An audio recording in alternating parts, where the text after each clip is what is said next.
الشیطان الرجیم بسم اللہ الرحمن الرحیم۔ السلام علیکم۔ دیکھتی آنکھوں سنتے کانوں، آج میں آپ کو ایک قصہ بتاؤں گی۔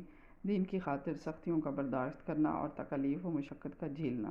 حضور اقدس صلی اللہ علیہ وآلہ وسلم اور صحابہ کرام رضی اللہ تعالیٰ عنہ نے دین کے پھیلنے میں جس قدر تکلیفیں اور مشقتیں برداشت کی ہیں، ان کا برداشت کرنا تو درکنار، اس کا ارادہ کرنا بھی ہم جیسے نالائقوں سے دشوار ہے۔ تاریخ کی کتابیں ان واقعات سے بھری ہوئی ہیں، مگر ان پر عمل کرنا تو علیحدہ رہا، ہم ان کے معلوم کرنے کی بھی تکلیف نہیں کرتے۔ اس باب میں چند قصوں کو نمونے کے طور پر ذکر کرنا ہے۔ ان میں سب سے پہلے خود حضور اکرم صلی اللہ علیہ وآلہ وسلم کے ایک قصے سے ابتدا کرتی ہوں۔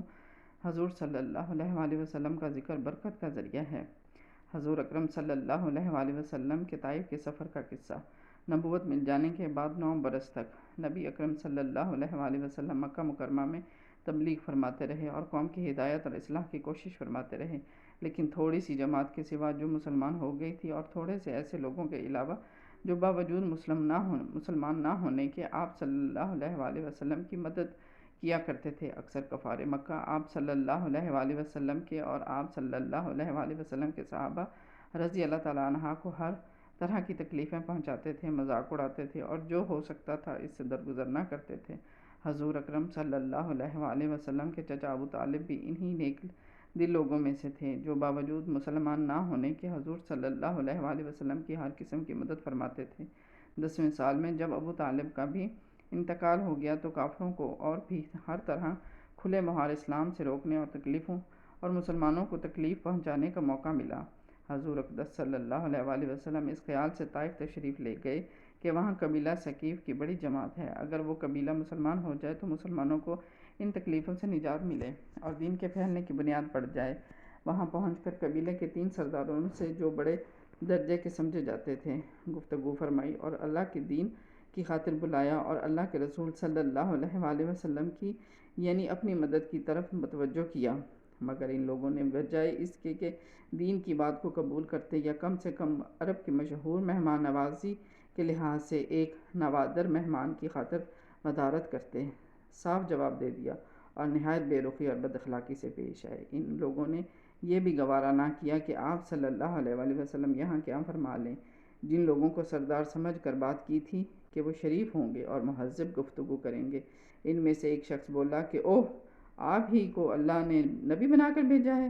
دوسرا بولا، اللہ کو تمہارے سوا کوئی اور ملتا ہی نہیں تھا جس کو رسول بنا کر بھیجتے۔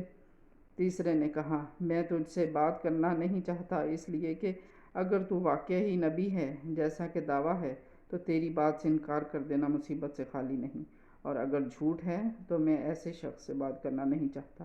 اس کے بعد ان لوگوں سے نا امید ہو کر حضور اکرم صلی اللہ علیہ وآلہ وسلم نے اور لوگوں سے بات کرنے کا ارادہ فرمایا کہ آپ تو ہمت اور استقلال کے پہاڑ تھے، مگر کسی نے بھی قبول نہ کیا، بلکہ بجائے قبول کرنے کے حضور صلی اللہ علیہ وآلہ وسلم سے فرمایا، ہمارے شہر سے فوراً نکل جاؤ اور جہاں تمہاری چاہت کی جگہ ہو وہاں چلے جاؤ۔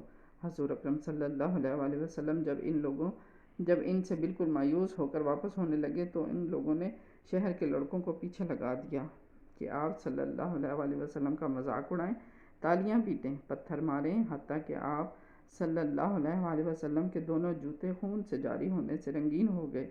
حضور اقدس صلی اللہ علیہ وآلہ وسلم اس حالت میں واپس ہوئے کہ جب رستے میں ایک جگہ ان شریروں سے اطمینان ہوا تو حضور صلی اللہ علیہ وآلہ وسلم نے یہ دعا فرمائی۔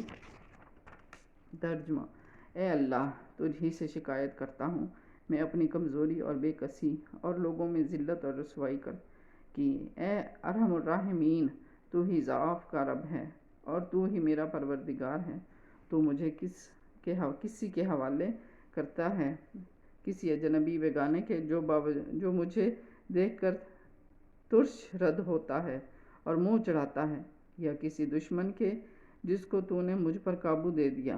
اے اللہ، اگر تو مجھ سے ناراض نہیں ہے تو مجھے کسی کی بھی پرواہ نہیں ہے، تیری حفاظت مجھے کافی ہے۔ تیرے چہرے کے اس نور کے طفیل جس سے تمام اندھیریاں روشن ہو گئیں اور جس سے دنیا و آخرت کے سارے کام درست ہو جاتے ہیں، اس بات سے پناہ مانگتا ہوں کہ مجھ پر تیرا غصہ ہو یا تو مجھ سے ناراض ہو۔ تیری ناراضگی کا اس وقت تک دور کرنا ضروری ہے جب تک تو راضی نہ ہو۔ نہ تیرے سوا کوئی طاقت ہے نہ قوت،